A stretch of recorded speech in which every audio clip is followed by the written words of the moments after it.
안녕하세요. 평강심내교회 골방 성경입니다. 자, 오늘은 골방 48주, 올해 벌써 48번째 주간이죠. 이렇게 살라라는 제목으로 야고보서 그리고 베드로 전후서 우리 같이 보도록 하겠습니다. 자, 지금 골방 성경은 성경을 1년에 한 번 읽게 되어 있죠. 그냥 구약 성경으로 시작해서 신약 성경까지 쭉 가는데요.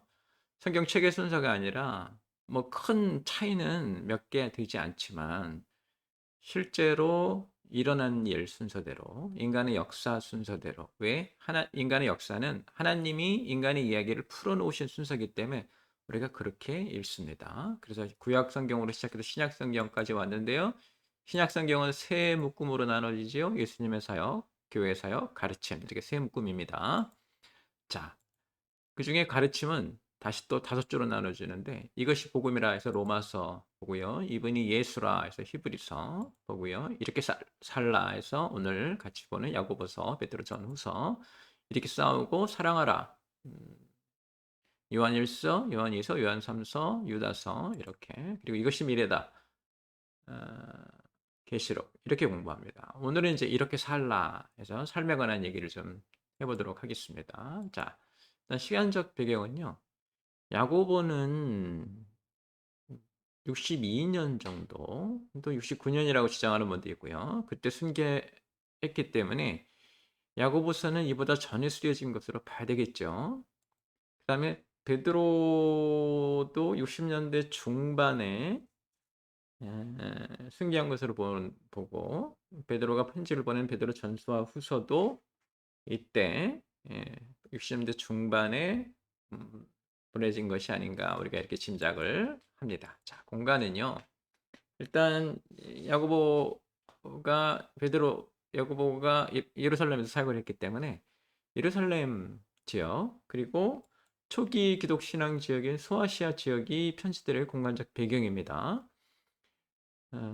아까도 말씀드렸지만 야고보는 예루살렘에서 사역을 했고 베드로는 로마에서 사역을 마무리했는데 이때 이제 이분들이 쓴 편지라고 우리가 봐야 되겠죠. 자, 사회적 배경. 60년대 그 로마의 화재 사건 이후에 교회에 대한 박해가 심해졌죠. 그러니까 네로 황제가 로마를 불태운 후 자기가 도시 계획을 하기 위해서 여론이 안 좋아지니까 기독교인들이 불을 질렀다 해서 대대적인 핍박을 가했죠. 그래서 교회가 견디기 어려운 외부적인 압박을 받고 있었다. 상당히 어려웠다. 물론 뭐 그 이전에도 쉬운 건 아니었지만 이렇게 대놓고 지적을 하면서 핍박을 한 거는 네로 때이기 때문에 굉장히 힘들었죠. 또 하나는 내부의 성장통을 심하게 겪었어요. 근데 교회가 사람이 늘어나면서 여러 가지 다른 생각들 그리고 가르침에 대해 각자 생각하면서 잘못된 결론에 도달하고 그것으로 싸움이 시작됐고 또 하늘에서 자세히 가르쳐 주지 않으신 것들이 있어요. 그러니까 뭐 쉽게 말하면 예수님께서 너희가 관심 둘 바가 아니다라고 하는 것들 그런 것에 대해 사람들이 이런저런 추측을 하면서 서로 간에 갈등, 반목 이런 일이 생겨서 내부의 성장통을 겪었죠. 그런 신학적인 문제도 있었고 또 유대인들과 이방인이라고 하는 이질 민족이 한 군데 모여 있었기 때문에 그런 것에서 오는 갈등 또 이제 오늘 야고보서에서 나타나겠지만 계급 간의 갈등 부자들도 있었고 가난한 사람들도 있었고 이런 식의 여러 가지 내부적인 성장통 이런 것들 때문에 그리고 또 이제 뭐 우리가 계속해서 지금 바울이 보낸 편지를 통해서 알 수 있지만 거짓 선지자들이 끊임없이 교회를 공격했기 때문에 교회는 상당히 어려운 그런 어떻게 보면 뭐 요즘도 마찬가지죠. 우리가 뭐 신천지나 이런 사람들 계속적인 공격을 가하고 있죠. 네, 견뎌내는 것이죠. 이겨내는 것입니다. 뭐 시간이 지나면 사라질 것들이에요. 어, 이겨내는 일들이 우리들에게 좀 필요하죠. 자, 성경은 야고보서와 이제 베드로 전후서인데 야고보서는 이 삶의 신앙 그러니까 어떻게 구원받느냐가 아니라 구원받는 사람이 어떻게 살아야 되나, 구원을 받으면 어떤 삶을 살 것인가 이런 것에 대해 쓰셨고요. 그래서 우리가 구원 후의 삶이라고 말하고 바울이 보낸 편지가 의를 어떻게 이루느냐 이것에 관심이 있었다면 야고보가 보낸 편지는 의를 어떻게 실천할 것이냐 이것에 관심이 있다고 보고 그 쓰여진 방식 때문에 신학의 지혜서라고 하죠. 잠문과 같이 짧은 경구가 모아놓은 것들이기 때문에 신약의 지혜서라고 우리가 부릅니다. 자, 이것은 이제 베드로 전후서인데요. 베드로가 보낸 편지인데 의를 기초로 해서 진짜 소망. 그러니까 지금 우리가 어려운 핍박을 받지만 진짜 소망을 가져야 되고 하나님과 예수님을 아는 것이 얼마나 중요한지, 그래서 알에 대한 이야기를 해요. 베드로하고 어떻게 보면 안 어울리는 것 같은데 이분이 자신의 생을 마감해 가면서 우리들에게 주신 말씀이 이거예요. 그래서 우리가 좀 주의해서 볼 필요가 있습니다. 자, 성경 이야기는 먼저 믿음은 실천이고 순종이다 하는 주제로 야고보서를 볼 거고요. 산소망을 갈지라 해서 베드로 전서, 그리고 거짓 선지자들 따라서 말씀을 중요하게 여겨야 된다 해서 베드로 후서, 이렇게 진행이 될 것입니다. 자, 성경 이야기를 보면 먼저 믿음을 실천하는 것이라는 제목으로 야고보서를 먼저 볼게요. 야고보서는 흩어져 있는 12지파에게라는 말로 편지를 시작하는데요. 교회를 부를 때 흩어져 있는 12지파라고 불렀죠. 그래서 하나님이 처음에 선택하셨던 이스라엘의 12지파, 그것을 교회가 이제 이어받았다는 것을 분명히 아시죠. 이분이 예루살렘에서 두 번째 목회자로 담임 목사라고 좀 봐야 되겠죠. 사역을 하면서 그런 생각을 가지고 있었던 거죠. 하나님이 또 교회를 그렇게 보셨고요. 구약에서는 이스라엘이라고 하는 민족, 그리고 그 이스라엘 민족은 12지파로 이루어졌는데 이제 신약에 놓으면 그 민족이 아니라 교회 공동체, 믿음 공동체, 신앙 공동체가 하나님의 일을 하게 될 것이고, 그래서 그 사람들을, 교회들을 12지파라고 부르는 것이죠. 자, 야고보가 제일 먼저 하는 말은 시험을 만나거든 기뻐하라입니다. 당시 이제 핍박이 심해졌었기 때문에 시험에 관한 얘기를 해야 되죠. 베드로도 역시 마찬가지 이 얘기를 할 겁니다. 자, 시험을 만나면 왜 기뻐하는가? 시험을 이겨내면서 견디면서 우리가 인내를 배우고 그 인내가 우리를 온전하게 하기 때문이죠. 그래서 고난이 왔다고 생각하지 않고 성장할 수 있는 기회가 왔다라고 생각을 했기 때문에 시험을 만나거든 기뻐해서 우리를 온전하게 하는 것에 관심을 가져라. 이제 이렇게 시작을 합니다. 그리고 이제 이어지는 것이 산상수훈과 같은 짧은 경구로 하나님의 말씀을 전하는데, 기본적인 말씀은 너희는 그냥 듣기만 하지 말고 행하는 자가 되라 하는 것이 우리에게 전하는 기본적인 말씀이죠. 그래서 먼저 예배 때 어떻게 행해야 되는지, 예배 때는 어떻게 순종해야 되는지를 얘기하는데, 가장 많이 얘기하는 것이 외모로 차별하지 말라인데, 여기서 말하는 외모는 조건이에요. 부자들이나 귀한 사람은 잘해주고 가난하고 귀하지 않은 사람은 하대하는 그런 차별이 없어야 된다. 모두가 같은 사람들이다 라는 말씀. 예배 때에 성경에 여러 번 나오죠. 너무 화려한 옷을 입지 말라, 뭐 이런 식의 얘기, 그런 것들이죠. 자, 그 다음에 이 차별하지 말라는 얘기는요, 가난한 자들에게 긍휼을 베풀라 말과 이어져요. 차별이라는 것이 누군 귀하고 누군 천하다 이렇게 구별을 두는 건데, 가난을 그냥 두면 이제 삶의 조건이 달라지기 때문에 있는 사람들이 가난한 사람을 도와서, 그러니까 긍휼을 가지라 이거죠. 그래서 이 평등하라, 또 차별이 없은 평등한 세상이 돼야 된다, 공정한 세상이 돼야 된다는 말은 다른 말로 하면 가난한 사람을 그냥 두어서는 안 된다라는 말과도 이어지고요. 그래서 다음에 이제 어떻게 하는 것인가? 행함이 없는 믿음은 죽은 믿음이다라고 해요. 그러니까 우리가 이렇게만 생각하고 실제로 가난한 자를 돕지 않으면, 행함이 없으면 죽은 믿음이다. 그러니 앞으로 우리는 어떻게 해야 되는가? 순종하는 삶을 살아야 되겠지요. 그래서 믿음은 실천하는 것, 다시 말하면 믿음은 순종하는 것, 말씀을 알고 그 말씀을 따라 사는 것, 그것이 순종이기 때문에 그렇습니다. 자, 이어서 야고보서의 가르침은 어디로 가냐면 각자 생활에 대한, 개별 생활에 대한 말씀이 이어지는데요. 먼저 언어 생활에서의 순종을 말하죠. 혀를 길들이라고 하죠.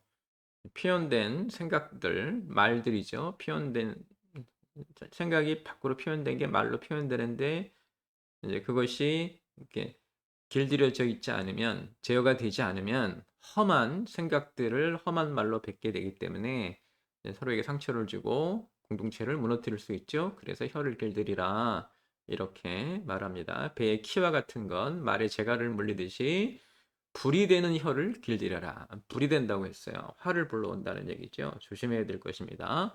그리고 이어서 우리에게 지혜에 순종하라고 말하는데요. 두 가지 지혜를 예를 들어 설명하죠. 땅의 지혜와 위의 지혜, 하늘의 지혜죠. 땅의 지혜는 욕심 같은 것들로 이어지는 거고 위의 지혜는 이웃사랑 같은 것으로 이어지는 것이기 때문에 우리가 살아가는데 인간에게 이 생각이 두 가지가 있다 이 말이에요. 땅의 것을 궁리해내는 그런 생각이 있고 하늘의 것을 궁리해내는 생각이 있는 것이죠. 그래서 이렇게 우리가 지혜를 가지는데 그런 지혜는 땅과 또 하늘의 지혜가 있는데 우리는 어떤 지혜에 순종해야 되나? 하늘의 지혜, 위의 지혜, 두 가지 지혜 중에 위의 지혜에 순종하는 삶을 살아야 된다. 이제 이렇게 말씀하시는 거고요.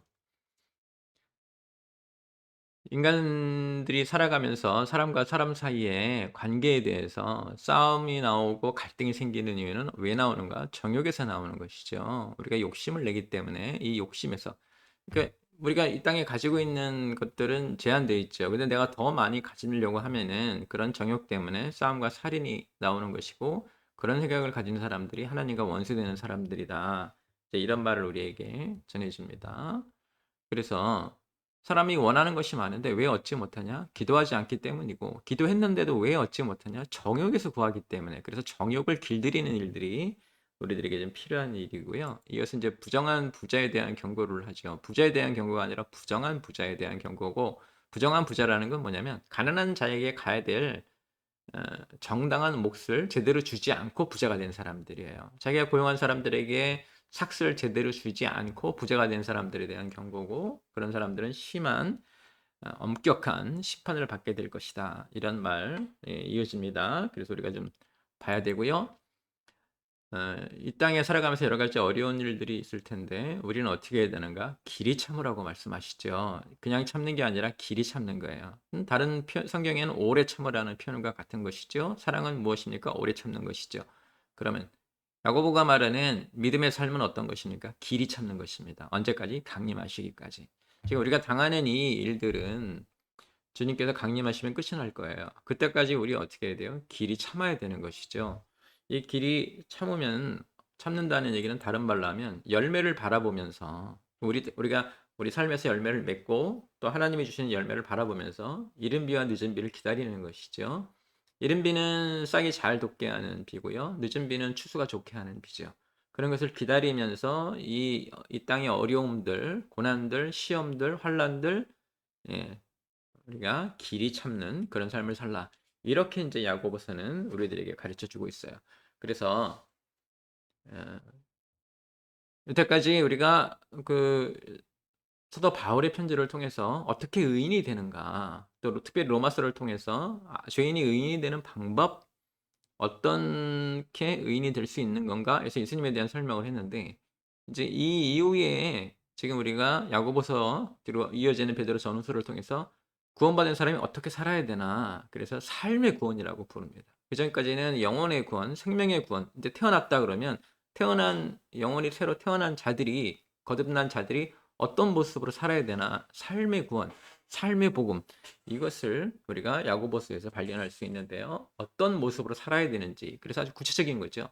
지금 나온 대로 언어 생활, 또 땅의 지혜 말고 하늘의 지혜를 구하는 거. 왜 싸움과 살인이 나오냐? 정욕에서 나온다. 정욕은 왜 나오는가? 사람들이 원하는 것이 있는데 구하지 않는다. 구하지 않기 때문에 못 얻는다. 구해도 못 얻는 건 정욕에서 나오는 것이다. 이제 이렇게 해서 사람들이 왜 싸우게 되는 건지도 우리가 봤고요. 요거는 우리에게 열매를 바라보고 길이 참으며 이른 비와 늦은 비를 기다리라 이렇게 말씀을 하고 있는 것이죠. 자, 이어서 베드로 전서 먼저 보겠습니다. 지금 베드로는 로마에서 사역을 하고 있었고요. 전 지역을 돌아다녔죠. 예루살렘에서 벗어나서 그래서 처음에 초대교회 처음에 베드로가 목회자 역할을 했었는데 이분이 이제 이방인 전도로 나서고 전 지역을 돌아다니면서 야고보가 예루살렘 교회에서 이제 목회자가 됐고 베드로는 전 지역을 돌아다니면서 하나님 말씀을 전하고 이적을 일으키는 대단한 사역을 하고 있었죠. 근데 지금 보니까 핍박이 이제 다가올 거예요. 지금도 당하고 있고 더 큰 핍박들이 올 텐데 이런 핍박을 앞두고 교회에게 소망을 주고 싶었죠. 그 핍박은 너무 당연한 것이고 오게 될 것이고 베드로가 막을 수 없다고 생각했기 때문에 교회가 이런 것을 견뎌내는 힘은 무엇인가? 소망을 가지고 있어야 된다. 그래서 소망을 주려고 했고 그 소망을 어떤 소망이라고 표현하는가? 우리가 가지고 있는 소망은 죽은 소망이 아니다. 소망 중에 죽은 소망이라는 건 뭐냐면 이루어지지 않을 건데 그냥 우리에게 좋은 기분만 주는 거예요. 그런데 지금 베드로는 무슨 설명을 하냐면 예수님을 통해서 받게 된 소망은 살아있는 소망이다. 이루어질 소망이다. 그러니 우리가 힘을 내서 이겨내야 되고 그런 산 소망은 썩지 않는 영원한 기업이다. 그러니까 반드시 이루어질 거고 한 번 받으면 영원히 썩지 않는 소중한 영원한 것들이기 때문에 그것에 대해서 소망을 갖는 것이 사실은 핍박을 앞두고 있는 교회가 가장 먼저 해야 될 것이다. 산 소망인 것을 깨달으라라는 말을 하고요. 지금 우리가 받고 있는 고난은 잠깐이고 이 땅의 삶이 잠깐이듯이 이런 고난을 이겨내서 나중에 받게 될 영광은 영원한 것이니까 자 비교를 좀 해봐라. 너희들이 지금 힘들고 어렵다. 시험도 받고 고난도 받고. 그런데 그것은 사실은 지나가는 것이고 잠깐일 뿐이고 그것을 이겨냈을 때 우리가 받게 될 영광은 영원한 것이다. 그러니 너희가 어디에 관심을 가져야 되나? 이렇게 생각하라고 하시고 우리에게 그래서 허리를 동이고 근신하라. 그러니까 기독교인의 삶은 뭐예요? 허리를 동이고 근신하는 삶이에요. 뭐 교회가 궁극적으로는 큰 축복을 받게 되겠지만 그런 궁극적인 축복은 저 앞에 있는 것이고요. 지금 현재 우리는 어떤 삶을 살아야 되나? 허리를 동이고 근신하면서 그 궁극적인 축복을 산 소망으로 이루어질 것으로 바라보고 가야 돼요. 지금 살아가면서 이제 뭐 이런 작은 축복들, 네, 썩어 없어질 것들, 그런 것들을 받은 것을 마치 큰 축복 하나 받은 것처럼 생각하는 것은 어리석을 수 있습니다. 그런 것을 지금 못 받더라도 우리는 예수님을 통한 산 소망, 영원한 소망, 그것에 관심을 가지고 살아가야 되겠죠. 그러니 그 삶은 어때야 되느냐? 옛것을 버리고요. 신령한 젖을 삼아야 되겠죠. 새롭게 자라나라 이 말이에요. 그동안 우리가 가지고 있던 것, 소망하는 것, 섭취했던 것 말고 신령한 젖, 그래서 예수님께로 오라 이 말이죠. 그래서 기독교인의 삶은 늘 예배드리고 말씀 읽고 기도하고 묵상하고 우리의 모습을 찾고 우리의 영혼이 하나님과 함께 동행하는 그런 삶을 살아야 돼요. 그래서 신령한 젖을 사모하는 삶을 살아야 된다고 말을 하고 이제 구체적으로 각자의 삶의 자리에서 충실해야 된다고 말하죠. 백성으로서의 삶 그리고 가족 안에서 남편 아내 이렇게 각자의 삶의 자리에서 충실해야 이 땅에서 살고 있는 것 사는 모습도 복음에 합당한 그리고 신령한 젖을 먹는 그런 삶이기 때문에 각자의 삶의 자리에서 충실해야 된다라고 말을 하고 그리스도께서 고난을 받으신 그 마음가짐으로 우리가 어떻게 갑옷을 입으라고 하죠. 이 갑옷은 고난을 이겨내기도 하고 우리 스스로에게서 생겨나는 그런 욕망, 유혹도 이겨내는 갑옷이에요. 그래서 그리스도의 고난으로 갑옷을 삼고 이 땅에 그런 일들을 전부 이겨나가는 그런 삶을 살아야 되고요. 이어서 이제 우리에게 고난에 참여하는 것 즐겨라. 그래서 야고보가 한 말과 같죠. 고난을 만나거든 기뻐하라. 왜? 그것이 우리를 온전케 하기 때문에. 여기도요. 고난에 참여하는 것 즐겨하라. 왜? 고난이 영광에 이르는 길이기 때문에 그래요. 고난을 통해서 우리가 하나님의 마음을 갖게 되는 것이죠. 그래서 이게 매우 중요한 것이고 또한 그런 삶 속에서 하나님의 마음을 가지고 양을 치라. 양을 치라는 얘기는 너무 당연한 얘기죠. 베드로에게서는. 왜냐하면 어, 예수님이 부활 후에 베드로를 만나서 양을 치라고 세 번이나 말씀하셨기 때문에 이것이 어떻게 보면 베드로의 삶에서 매우 중요한 기준점이 될 수 있고 베드로의 사역의 목표가 될 수도 있습니다. 양을 치는 그런 삶을 살아야 되겠죠.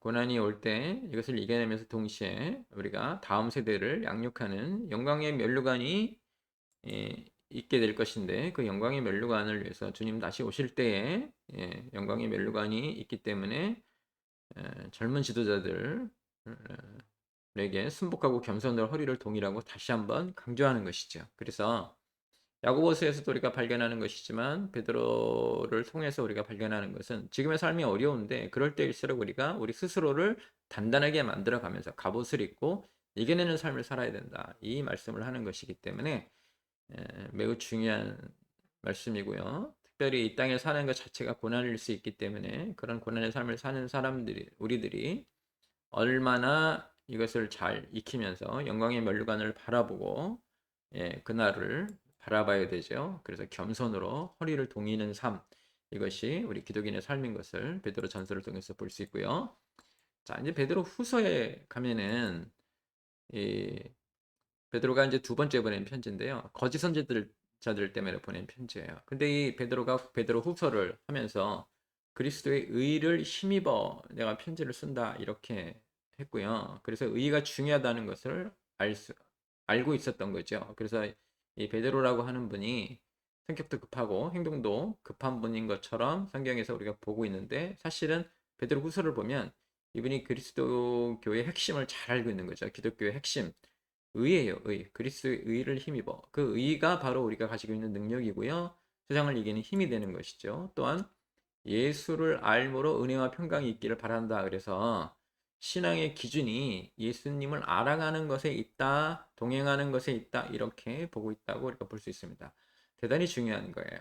베드로라고 하는 분은 바울과 비교하면, 바울은 공부를 많이 한 분이고 베드로는 행동하시는 분인 것처럼 보이는데, 베드로의 편지에서 예수를 알므로 은혜와 평강이 있을 것이다 라고 하는 것을 통해서 우리는 이분이 자신의 전 인생을 통해서 뭐가 가장 중요한지 알았는가? 그리스도의 의가 중요하고 동시에 예수님을 아는 것이 매우 중요하다. 이것을 우리가 볼 수 있죠.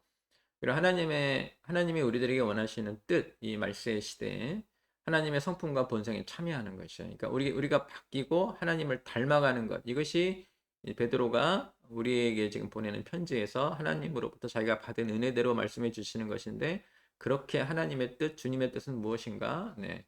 하늘의 성품과 하늘의 본성에 참여하는 것이 가장 중요하다. 이렇게. 그래서 자기가 이제 지금 하늘에 가게 될 날이 얼마 남지 않았는데, 전하고 싶은 것이 무엇이냐? 공교한 이야기나 신화가 아닌 확실한 예언을 내가 전하고 싶다. 공교한 이야기나 신화라는 게 뭐냐면요, 누가 어떻게 뭐 병을 고쳤다, 이런 것들 다 얘기하고 어떤 이적 같은 게 일어났다, 이런 것들. 근데 그것이 아니라 확실한 예언, 성경을 강조하고요. 성경은 하나님의 감동하심으로 쓰여진 것. 그래서 성경이 사실은 신앙에 매우 중요하다. 지금 이게 베드로를 통해서 의, 암, 성경의 중요성, 이런 것을 우리가 전해받는다는 거, 이분이 사역을 하면서 본인이 깨닫고 체험한 것들을 우리에게 전달해 준다. 이렇게 보고 있죠. 그래서 거짓 선지자들 조심하라고 하는데요. 거짓 선지자들은 성품이 아니라 이익에 관심이 있다. 그래서 교회를 다니시거나 또는 같이 신앙생활을 하는 사람 중에 자신의 변화가 아니라 자신이 무엇을 갖게 됐느냐, 축복이라는 말로 하게 되는데, 그것에 관심이 있으면 거짓 선지자의 가르침에 관심이 있는 거예요. 근데 교회나 말씀이나 성경이나 예배는 자꾸 어디에 관심을 가져야 되나? 성품의 변화, 그분의 본성에 참여하는 것에 관심을 가져야 돼요. 얼마나 잘 살게 될 것인가, 무엇을 받게 될 것인가, 이익에 관심이 가게 되면, 그러니까 성품을 제어하고 이익에 관심을 갖게 되면 거짓 선지자들이다. 이제 이렇게 보시는 게 맞습니다. 자, 이제 베드로 후서가 이어지면서 우리들에게 전하는 말씀은, 당시에 이제 기독교인들이 여러 가지 불평을 했는데요. 그 중에 하나가 예수님의 재림이 늦어진다. 예수님이 오신다고 했는데 너무 늦어지고 있다. 어떻게 된 거냐, 이렇게. 그래서 베드로 말하기를, 하루가 천년 가고 천년이 하루 같은 것을 알지 못하느냐. 그러니까 시간의 다름이 있을 수 있다 하는 얘기고, 하나님 안에서는 무엇이든지 그렇게 가능하다 하는 얘기를 하면서, 더딘 것이 아니라 하나님이 기다리신다. 하루라도 예수님이 빨리 오셔서 다 해결하고 싶지만, 아직 예수님을 만나서 구원받지 못한 사람들이 많기 때문에 그 사람들이 돌아오기를 기다리시고 있는 것이다 라고 우리들에게 설명을 해주죠. 네, 아주 적절한 설명이었고요. 이제 우리가 이해할 수 있는 말이 되는 거죠. 하루가 천년 같고 천년이 하루 같은 거. 자, 그리고 오실 때는 어떻게 오시는가? 도적같이 임하시죠. 언제 오신다고 예언이 되는 게 아니라 도적같이 임하신다고 성경에 여러 번 강조되었어요. 이거를 쓸데없이 날짜를 계산하고 있거나 어느 때를 계산하고 있는 것 자체가 자꾸 하나님에게 대척되는 짓이에요. 도적같이 임하신다고 했어요. 도적같이 임하신다는 얘기는 뭐냐면, 우리가 하루하루의 삶을 거룩한 행실과 경건함으로 살라, 이 말이에요. 당장이라도 오실 수 있기 때문에 우리가 준비된 삶을 살라. 이것이, 그래서 하나님이 도적같이 임하실 것이다 라는 말씀을 우리에게 주시는 거예요. 언제 오시게 될 것이다. 그러면 그때를 대비하는 그런 삶을 살게 될 것인데, 아무 때나 도적같이 오실 수 있다. 그러니까 너희는 항상 언제나 준비된 삶, 다른 말로 하면 거룩한 행실과 경건함으로 살아야 한다라는 말이거든요. 그러니까 이것에 날짜를 정하고 그날이니 뭐 언제니 모여서 기도한 쓸데없는 짓 하지 마시고요. 하나님이 구하실 분들은 다 구하세요. 걱정하지 마시고 언제나 거룩한 행실과 경건함으로 살아갈 필요가 있고요. 떨어질까 주의하라고 하죠. 우리가 교회를 다니고 신앙생활을 하지만 제대로 된 모습이 아니면 이런 떨어질 수도 있다 하는 것에 대한 경고를 주는 것이죠. 이것이 뭐 신학적으로 구원이 취소된다 이런 얘기를 하는 게 아니라요. 우리 삶을 어떻게 살아야 되는 건가? 이 얘기를 하고 계신 것이기 때문에 주의해서 봐야 됩니다. 자, 이렇게 야고보서와 베드로 전후서를 같이 봤는데요. 이 두 분 다 모두 삶에 대한 고난을 받고 있는 교회의 삶에 대한 것에 관심을 가지고 계시죠. 그래서 야고보서를 통해서 믿음은 실천하고 순종하는 것이다. 행함이 없는 믿음은 죽은 믿음이다. 듣기만 하지 말고 행하는 자가 되어야 되는데 언어 생활의 순종, 예배 때의 순종 이런 여러 가지 실제적인 가르침을 우리에게 주시고요. 이것을 통해서 우리는 기독교는 죄인이 의인이 된 것뿐만 아니라 그 의인이 의를 행하면서 사는 삶이 어떻게 중요한 것인지 그것에 대한 설명이 있게 되는 것이고 특별히 베드로 전서를 통해서 산 소망 지금 우리가 이런 고난을 참을 수 있는 이유는 소망이 있어서인데 그 소망은 죽은 소망이 아니에요. 안 올 것인데 가지고 있는 소망이 아니라 반드시 일어날 일들이에요. 예수님을 통해서. 그래서 산 소망이라고 표현했고요. 그것에 대한 믿음을 가지고 있어야 되죠. 동시에 지금 우리들에게 덮쳐오는 거짓 선지자들 조심해야 되는데요. 하나님의 성품, 하나님의 본성에 참여하는 것에 관심을 가져야지 내가 무엇을 받게 될 것인가, 얼마나 많이 받게 될 것인가 이런 것에 관심을 가지면 안 돼요. 그것이 거짓 선지자들의 태도예요. 그래서 이렇게 살아야 한다. 네. 인내를 통해서 온전해지는 것. 네. 그리고 지금 우리가 받는 고난은 잠깐이고 네. 하나님의 영광은 영원하다는 거 잊지 마시고 이 두 분의 말씀 하나님이 이 두 분을 통해서 전해준 편지를 통해서 구원받은 자들은 어떻게 살아야 되는 것인가 이런 것에 대한 묵상을 통해 여러분의 삶이 성품이 변하고 주님의 본성에 참여하는 하늘의 본성에 참여하는 삶을 사시기를 주님의 이름으로 축원합니다.